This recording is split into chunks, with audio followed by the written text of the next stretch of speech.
कभी भी हनुमान जी की पार्टी ने आरएसएस के खिलाफ प्रोटेस्ट नहीं किया। जो भी छोटे मोटे प्रोटेस्ट हमारे भी होते हैं, जिसको सरदार पटेल ने बैन किया, उस आरएसएस के इशारे पर पुलिस प्रशासन ने जो कार्रवाई की, जो धाराएं लगाएगी, उन धाराओं का कोई आधार नहीं था। ये तालिबानी करते हैं। आरएसएस और तालिबान एक हैं, इनकी मंशा एक है। महिला विरोधी हैं, दलित विरोधी हैं, शिक्षा विरोधी हैं। गुंडे की जो छवि थी इनकी, जो जिन हथियारों से, जिन दंडों से, जिन लाठियों से इन्होंने हमला किया, उस छवि को डैमेज करने के लिए और ये मैसेज देने के लिए कि हमारे संगठन के खिलाफ अगर कोई आवाज़ बुलंद करेगा, विरोध करेगा, तो हम उसको इस हालत में छोड़ देंगे कि कभी भी कोई व्यक्ति ये नहीं सोचेगा कि मैं आरएसएस का विरोध करूं। मान लो हनुमान जी के जो प्रोटेस्ट हो रहे हैं हम भी करते हैं, तो उसमें पुलिस क्या करती है, थाने ले जाती है, 151 में बंद करती है, छोड़ देती है। इसका करारा जवाब भारतीय जनता पार्टी और इस पर्ची सरकार को मिलेगा। तो इस प्रकार का कार्यक्रम होना विश्वविद्यालय में एकेडमिक रूप से नुकसानदायक है कि नहीं है? और हमारे भाई विनोद जाखड़ ने इसका विरोध किया। वो क्रांतिकारी है, इस देश को बचाने में, संविधान को बचाने में और बाबा साहब का जो संविधान है उसको बचाने में उसने पहल की। ये पूरे युवा और देश के युवा उसके साथ है। किसी भी हद तक हमें जाना पड़े, इस प्रकार के कार्यक्रम सहन नहीं होंगे। 1978 में भी राजस्थान विश्वविद्यालय में इस प्रकार का कार्यक्रम करने की इन्होंने प्रयास किया था। उस समय के नौजवान युवाओं ने इस प्रकार के कार्यक्रम का विरोध किया था, जिस प्रकार का कार्यक्रम का 30 सितंबर को हम लोगों ने विरोध किया। नमस्कार, मैं अजय कुमार, आप देख रहे हैं बोल हिंदुस्तान। फिलहाल मैं जयपुर की सड़कों पर हूं और आज यहां सैकड़ों नौजवान एक नौजवान के लिए आवाज़ उठाने के लिए सड़कों पर उतरे हैं। विनोद जाखड़, जो लगभग 12 दिन से ज़्यादा हो गए हैं जेल के अंदर कैद है, और हमारे साथ वो साथी भी हैं जो उनके साथ रहे हैं, लेकिन उन्हें अब रिहा कर दिया गया। क्या पूरा मामला था, क्या प्रकरण था और क्यों प्रशासन इतना हावी हो चुका कि एक नौजवान जो मुखर होकर विरोध प्रदर्शन कर रहा था, लोकतंत्र में विरोध करना सबका अधिकार है, लेकिन उनके साथ ऐसा बर्ताव किया जा रहा है। राम सिंह जी, आप उनके साथ थे, क्या प्रकरण हुआ था उस दिन, जो घटना हुई थी, वो सारी एक बार बताएं आप। देखिए, राजस्थान विश्वविद्यालय में आरएसएस द्वारा शस्त्र पूजा का जो कार्यक्रम रखा गया, उसका आम छात्रों के साथ साथ में एनएसयूआई ने विरोध किया, और विरोध लोकतांत्रिक तरीके से किया जा रहा था, शांतिपूर्ण तरीके से। सवाल ये था कि विश्वविद्यालयों में किस प्रकार से शस्त्रों की पूजा करना क्या सही है, जहाँ कलम और किताब की बात होनी चाहिए, जहाँ विचार की बात होनी चाहिए, जहाँ परिवर्तन की बात होनी चाहिए, जहाँ शिक्षा की बात होनी चाहिए, जहाँ एक किस प्रकार से हम रिसर्च को आगे बढ़ाया जा सके उसकी बात होनी चाहिए, किस प्रकार से डेवलपमेंट होना चाहिए, तर्क और विज्ञान की बात होनी चाहिए, वहाँ उन शस्त्रों की पूजा की जा रही है जिसके माध्यम से नफरत, हिंसा और द्वेष भावना का कहीं ना कहीं एक विचार उत्पन्न करने की भावना जो आरएसएस की थी, उसका विरोध किया जा रहा था। सब लोग शांतिपूर्ण तरीके से विरोध कर रहे थे, लेकिन जिस प्रकार से आरएसएस के लोगों ने नियत लोगों को, जो जिनके हाथ में तिरंगा था, आंदोलनकारियों के हाथ में, उनके ऊपर लाठियां चलाई गई और द्वेषतापूर्ण पुलिस ने जो कार्रवाई की प्रशासन और सरकार के दबाव में, जो तथाकथित आरएसएस है, जो नफरत की बात करता है, संविधान का विरोधी है, आरक्षण विरोधी है, महिला विरोधी है, शिक्षा विरोधी है, जिसने गांधी की हत्या में उसका योगदान था, जिसको सरदार पटेल ने बैन किया, उस आरएसएस के इशारे पर पुलिस प्रशासन ने जो कार्रवाई की, जो धाराएं लगाएगी, उन धाराओं का कोई आधार नहीं था। और एक नहीं, पहले 151 में गिरफ्तार किया जाता है, फिर उसके बाद में मुकदमा में गिरफ्तार किया जाता है, उसके बाद में एक दूसरा और मुकदमा तैयार किया जाता है, और किस प्रकार से न्यायपालिका में इन लोगों का इतना हस्तक्षेप हो चुका है कि जो सेशन कोर्ट में खारिज की जाती है जमानत। या प्रशासन की ये मंशा थी कि इन्हें कैसे भी मिला जुला कर ऐसी धाराओं में किया जाए कि ये लंबे समय तक जेल में रहे। देखिए, इसका मूल जो उद्देश्य था वो ये था कि पूरे देश में सभी विश्वविद्यालयों में इस प्रकार के पथ संचलन और शस्त्र पूजा का कार्यक्रम किया गया था। पूरे देश में एकमात्र राजस्थान विश्वविद्यालय था जिसमें इस कार्यक्रम का विरोध किया गया, और उस कार्यक्रम के विरोध का स्तर इतना बड़ा था कि पूरे देश में मैसेज गया गया।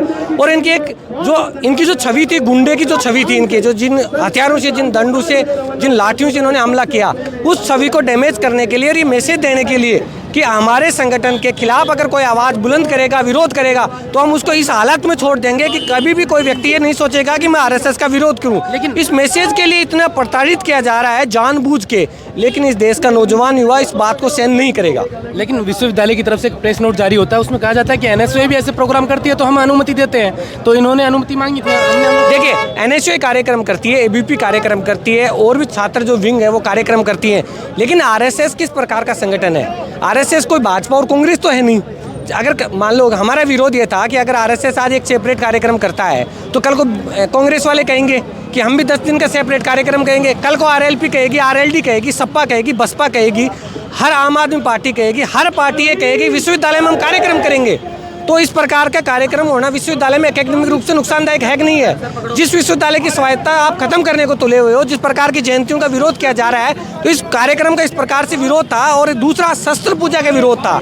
ये पूरे देश में विरोध कार्यक्रम कर रहे हैं ना, कोई विरोध कर रहा है, जिसकी हिम्मत है वो विरोध कर रहा है, लेकिन शिक्षण संस्थाओं में किसी भी कीमत पर किसी भी हद तक हमें जाना पड़े, इस प्रकार के कार्यक्रम सहन नहीं होंगे। 1978 में भी राजस्थान विश्वविद्यालय में इस प्रकार का कार्यक्रम करने की इन्होंने प्रयास किया था। उस समय के नौजवान युवाओं ने इस प्रकार के कार्यक्रम का विरोध किया था, जिस प्रकार का कार्यक्रम का 30 सितंबर को हम लोगों ने विरोध किया है। डॉक्टर साहब, दर्जनों व्यक्तियों को गिरफ्तार किया गया था उस समय और कुछ को अभी रिहा कर दिया गया है, जमानत जिनकी हो गई है, लेकिन विनोद जाखड़ के साथ ऐसा होना, उन्हें लंबे समय तक रखना, और NSY जिस संगठन से आता है, कांग्रेस से, उन्होंने भी कोई मुखरता से आवाज़ उठाई नहीं है सड़कों पर, उनके नेता भी दिखे नहीं है। हाँ, एक फॉर्मेलिटी जरूर की है, कोई जेल में मिलने गया, प्रशासन ने मिलने नहीं दिया, एक महज फॉर्मेलिटी दिख रही है। क्या वजह देखते हैं कि कांग्रेस इतनी मुखरता से आवाज़ नहीं उठा पा रहा? देखिए, जो इन 3 लोगों को NSY के ऊर्जावान प्रदेश अध्यक्ष भाई विनोद जाखड़, उपाध्यक्ष भाई महेश चौधरी, इकाई अध्यक्ष राजस्थान विश्वविद्यालय के किशोर चौधरी, उनकी रिहाई नहीं करने का कारण इन्होंने ये कहा कि उनके मुकदमे, छात्र राजनीति में मुकदमे चलते हैं, मुकदमे बहुत से, कोई ऐसा नहीं है कि कोई पेंडिंग है, लेकिन झूठे मुकदमे दर्ज करके भी इन्होंने ऐसी जानकारी दी है कोर्ट में, DG और सेशन कोर्ट में, कि इनके मुकदमे 2 की जगह 6 दिखाए गए हैं, बिल्कुल निराधार हैं। और जो इस प्रकार के करते किए जा रहे हैं, पुलिस प्रशासन पूरी रूप से मिला हुआ है, और इस प्रकार के काम करने का एक ही तरीका है कि किस प्रकार से मैसेज दिया जाए कि RSS के खिलाफ जो आवाज़ उठाएगा उसको हम खत्म कर देंगे। आप ये आगे की क्या रणनीति? आज ये जब सैकड़ों की तादाद में लोग आ रहे हैं, 200 फीट पर अब मौजूद हैं, यहाँ से कहाँ तक जाने की क्या? देखिए, जो राहुल गांधी RSS के खिलाफ, नफरत के खिलाफ जो लड़ाई लड़ रहा है, वो उस लड़ाई का पार्ट हम लोग हैं। इस देश के लिए, संविधान के लिए, लोकतंत्र को बचाने के लिए हम लोगों को सड़क पे आना पड़ेगा। ये कोई बड़ा विषय नहीं है कि आज विनोद जाखड़, महेश चौधरी और किशोर चौधरी के साथ में या फिर मेरे साथ में हो रहा है। सवाल ये है कि एक एक का नंबर सबका आएगा। पहले किसान का आया, फिर उसके बाद में दूसरे लोगों का, सिखों का आया, कि कभी SC का आ रहा है, कभी ST का आ रहा है, कभी OBC का आ रहा है, कभी जो आर्थिक रूप से कमजोर श्रवण वर्ग के लोग हैं उनका भी नंबर आ रहा है। तो ये पूरा एक ऐसा षड्यंत्र रचा जा रहा है कि किस प्रकार से जो लोग बोलते हैं, जो सिस्टम के खिलाफ लोग आवाज़ बुलंद करते हैं, उनको किस प्रकार से ख़त्म किया जाए। आप देखिए, अभी जो नोबेल पुरस्कार मिला है वो वेनेजुएला की जो वो महिला है जिसने लोकतंत्र को बचाने के लिए तानाशाही के खिलाफ जो आवाज़ बुलंद की ना, उसकी वजह से उसको नोबेल पुरस्कार मिला। और उसने कहा है कि लोकतांत्रिक व्यवस्थाओं को बचाने के लिए, तानाशाहों को अपनी मनमर्जी से रोकने के लिए हमें साहस के साथ इनका विरोध करना पड़ेगा। बिल्कुल, बहुत बहुत धन्यवाद। और भी तमाम लोग हैं, आप देख सकते हैं कि सैकड़ों की तादाद में अभी यहाँ लोग आए हैं। आज विनोद जाखड़ की रिहाई के लिए एक बार फिर से नौजवान इकट्ठे हुए हैं। कैसे देखते हैं कि सरकार की जो तानाशाही रवैया है, जो बार बार आप आरोप लगाते हैं कि एक विरोध प्रदर्शन करना लोकतंत्र में सबका अधिकार है, लेकिन विनोद जाखड़ विरोध करता है तो 12 दिन से ज़्यादा जेल में। ये एक महत्वपूर्ण घटना है जो RSS के द्वारा शिक्षा संस्थान में, विश्वविद्यालय में शस्त्र पूजा की गई, ये बहुत निंदनीय है। और हमारे भाई विनोद जाखड़ ने इसका विरोध किया। वो क्रांतिकारी है, इस देश को बचाने में, संविधान को बचाने में, और बाबा साहब का जो संविधान है उसको बचाने में उसने पहल की। ये पूरे युवा और देश के युवा उसके साथ हैं। इसका करारा जवाब भारतीय जनता पार्टी और इसी पर्ची सरकार को मिलेगा। और इनकी एक नियत देखो आप, ये तालिबानी करते हैं। RSS और तालिबान एक हैं, इनकी मंशा एक है। महिला विरोधी हैं, दलित विरोधी हैं, शिक्षा विरोधी हैं। शिक्षा के मंदिर में जो शस्त्र पूजा करता है वो शिक्षा को दबाने के लिए, ताकि कोई गरीब कमज़ोर तबके का व्यक्ति पढ़े नहीं, अपने अधिकारों को नहीं समझ पाए और इनके अधीन रहें। इस मानसिकता के ये लोग हैं। उसमें NSY ने, हमारे भाई विनोद जाखड़ ने, महेश चौधरी ने, तमाम उन लोगों ने, हमारे साथियों ने वो संघर्ष किया, विरोध किया और इकबाल बुलंद किया। और ये क्या विनोद जाखड़ को इसका खामियाजा भुगतना पड़ रहा है कि वो दलित हैं और दलित होकर RSS के खिलाफ, इतने बड़े संगठन के खिलाफ आवाज़ उठाना? ये तो मानसिकता तो सब जगह जाहिर है। ये दलित, गरीब और आदिवासी और महिला विरोधी सरकार है। जो भी कोई इस वर्ग में आते हैं उनको इनका खामियाना भुगतना पड़ेगा। लेकिन ये जेल के ताले भी खुलेंगे, विनोद बाहर भी आएगा और इकबाल बुलंद होगा। हर संभवतः संविधान को, लोकतंत्र को बचाने के लिए पूरा देश का युवा एक साथ है। राजस्थान में तो संभवतः NSY सबसे बड़ा संगठन माना जाता है छात्रों के अंदर, लेकिन उन्हीं का संगठन कांग्रेस इतनी मुखरता से आवाज़ उठाता दिख नहीं रहा है। ना पायलट साहब दिख रहे हैं, ना गोविंद सिंह डोटासरा प्रदेश अध्यक्ष हैं, वो दिख रहे हैं। हाँ, एक फॉर्मेलिटी जरूर की जा रही है, वो मिल के आ रहे हैं, समर्थन दे रहे हैं, ट्विटर पोस्ट कर रहे हैं। ये लोकतंत्र प्रणाली है। मैं कांग्रेस पार्टी का जनरल सेक्रेटरी हूँ। हमारे पूर्व विधायक और उपाध्यक्ष GR खटाना साहब हैं, हमारे सतवीर भाई हैं। ऐसा कहीं कोई बात नहीं है। सर्वसहमति से विनोद के लिए सब रोडों पे हैं, चाहे NSY हो, कांग्रेस हो, महिला हो, सब अपने अपने हिसाब से लोकतांत्रिक प्रणाली में अपने अपने हिसाब से अपनी बात रखते हैं। क्या आप मानते हैं कि विनोद के लिए जो आवाज़ उठानी चाहिए थी उनमें कहीं ना कहीं देरी होती जा रही है, क्योंकि इतने दिन हो गया और आज 12 दिन के बाद आप इतना बड़ा विरोध प्रदर्शन कर रहे हैं? ये देरी वाली बात जो आप कर रहे हो ऐसा नहीं है। जो भी संवैधानिक संस्थाएं हैं उनमें आरएसएस और बीजेपी का अतिक्रमण बढ़ता जा रहा है। इनकी विचारधारा से हम आज़ादी से लेकर अब तक लड़ाई लड़ रहे हैं और उसी लड़ाई को हमने राजस्थान यूनिवर्सिटी में जब इन्होंने शस्त्र पूजन का कार्यक्रम किया, क्या ये शोभा देता? आज ये राजस्थान यूनिवर्सिटी में शस्त्र पूजन कर रहे हैं, कल ये सीएम हाउस में करेंगे या सचिवालय में करेंगे। क्या एक लोकतांत्रिक देश में संवैधानिक संस्थानों का हनन जरूरी है? बिल्कुल नहीं है। हम इनकी विचारधारा से लगातार लड़ाई लड़ते हैं और लड़ते रहेंगे। तो ये जो आज का विरोध प्रदर्शन है कितना बड़ा होगा कि सरकार अगर इस विरोध प्रदर्शन से नहीं कुछ सीखती है तो फिर आगे की क्या रणनीति रहेगी? आज का जो विरोध प्रदर्शन है वो जो दलित समाज के और बहुजन समाज के सामाजिक संगठन हैं उनके द्वारा किया गया है। हम कांग्रेस पार्टी के पदाधिकारी हैं, इसमें शामिल हुए हैं। हमारे जो भी नेता हैं वो इनसे जेल में मिलने गए हैं विनोद जाखड़ से, और भी जो कानूनी रूप से जो कार्रवाई कर सकते हैं वो कर रहे हैं और पूरी कांग्रेस पार्टी विनोद भाई के साथ खड़ी है। जैसे एक राजस्थान में एक नेता है हनुमान बेनीवाल, उनके समर्थक जब भी जेल में जाते हैं तो वो रातों रात छुटा लेते हैं, लेकिन आप इतना बड़ा संगठन होकर, विपक्ष में इतनी बड़ी पार्टी होकर फिर विनोद जाखड़ को रिहा नहीं कर पाते, महेश चौधरी को रिहा नहीं कर पाते, क्या वजह मानते हैं? देखो, जो प्रोटेस्ट हुआ है वो आरएसएस के खिलाफ एनएसयूआई ने किया है। कभी भी हनुमान जी की पार्टी ने आरएसएस के खिलाफ प्रोटेस्ट नहीं किया। जो भी छोटे मोटे प्रोटेस्ट हमारे भी होते हैं, मान लो हनुमान जी के जो प्रोटेस्ट हो रहे हैं हम भी करते हैं, तो उसमें पुलिस क्या करती है, थाने ले जाती है, 151 में बंद करती है, छोड़ देती है। लेकिन आरएसएस के ऊपर हमला है, आरएसएस की विचारधारा को नहीं मानने वाले लोगों ने विरोध किया है, तो पूरी बीजेपी सरकार इस मुद्दे पर पूरी ताकत के द्वारा और जो लोग बंद हुए हैं उनको रोकने का प्रयास कर रही है। क्या अब क्या आगे की क्या रणनीति होगी? कांग्रेस किस स्टैंड पे रहेगी? क्योंकि गोविंद सिंह डोटासरा को हमने सुना है कि आरएसएस की मुखरता से उन्होंने खिलाफत की है चुनावों के समय, लेकिन अभी सड़कों पर कांग्रेस नहीं दिख रही है। हमारी विचारधारा आरएसएस के खिलाफ है।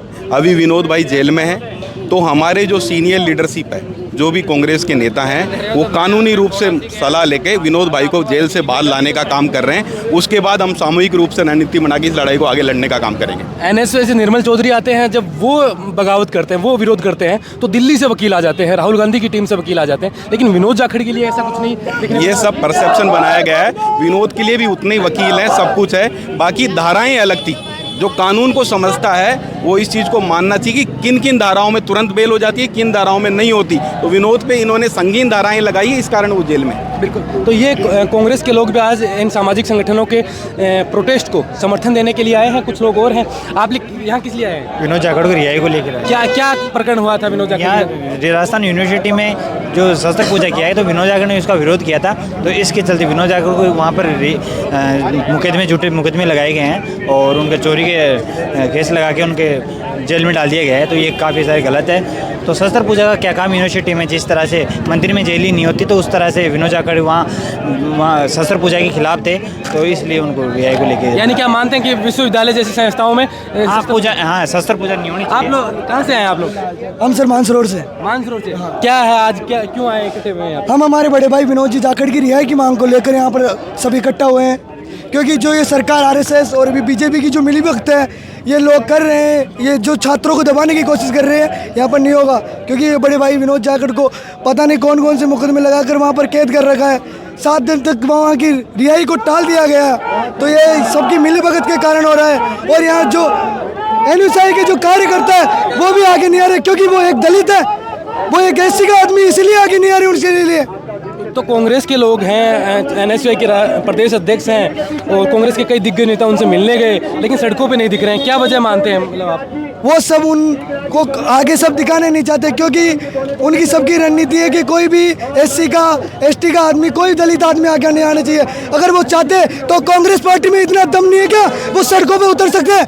वो प्रदेश अध्यक्ष हमारे, कांग्रेस पार्टी में इतना जोर नहीं। सचिन पायलट ने बोधे नेता है क्या जो सड़कों में नहीं उतर सकते अपने प्रदेश अध्यक्ष के लिए? आप कहाँ से हैं? हम यहीं से दावा से। धावा से। किस लिए आए हैं आज? हम यहाँ पर विनोद जाखड़ जी को रिहा करवाने के लिए। क्यों गिरफ्तार किया गया उन्हें? उनके ऊपर है ना झूठे मूठे ना इंजाम लगाए गए हैं, और वो स्टूडेंट्स के लिए खड़े होते थे इसलिए उनके ऊपर झूठे इंजाम लगा के उनको जेल में कैद करा हुआ है और हम चाहते नहीं है कि वो जेल में रहे, उनको रिहा करवाना चाहते हैं। आप कहाँ से? हम तो सर मैं दावा से हूँ। हमारा संगठन यही चाहता है कि हम हमारे बड़े भाई विनोद जाखड़ को रिहा करवा सके और इस संगठन में क्या कर दिया था विनोद ने जो उन्हें गिरफ्तार किया गया? विनोद जी सर ने बस स्टूडेंट के लिए अच्छा कदम उठाया, उसी के लिए बीजेपी सरकार ने उनको दबाना चाहा। बस हमारा संगठन यही चाहता है विनोद भाई हमारे एरिया होए। तो ये तमाम लोग हैं जो आज विनोद जाखड़ की रिहाई को लेकर, महेश चौधरी की रिहाई को लेकर जो आरएसएस का एक प्रोग्राम था कैंपस के अंदर, उसका विरोध किया था और उसके विरोध के चलते उन्हें गिरफ्तार किया गया, कुछ साथियों को छोड़ दिया गया। लेकिन विनोद जाखड़ के साथ महेश चौधरी और कुछ और कार्यकर्ता हैं, उन्हें अभी तक छोड़ा नहीं गया, जेल के अंदर हैं। तो उसको लेकर ये प्रोटेस्ट है। 200 फीट से अभी ये लोग शहीद स्मारक तक जाएंगे, यहाँ तक अपना विरोध दर्ज कराएंगे और उसके बाद देखना होगा कि अगला इनका क्या कदम होगा। क्योंकि अभी तक कांग्रेस जिस मुखरता से आरएसएस का विरोध करती आई है, विपक्ष की जो भूमिका निभानी चाहिए थी वो एनएसयूआई संगठन के साथ नहीं निभा पा रही है, वो सड़कों पे नहीं आ पा रही है। क्या वजह है ये तो बहरहाल वक्त बताएगा। लेकिन आज नौजवानों ने एक क्रांति का आगाज कर दिया है जयपुर की सड़कों से कि विनोद जाखड़ की रिहाई के लिए वो हर कदम उठाने को तैयार हैं। और आज विरोध को देखते हुए ये 200 फीट बाईपास से लेकर शहीद स्मारक तक अपना विरोध प्रदर्शन कर रहे हैं। अब देखना होगा कि आगे क्या रणनीति रहती है। बहरहाल इस वीडियो में इतना ही। आप देख रहे थे बोल हिंदुस्तान, मैं अजय कुमार, नमस्कार।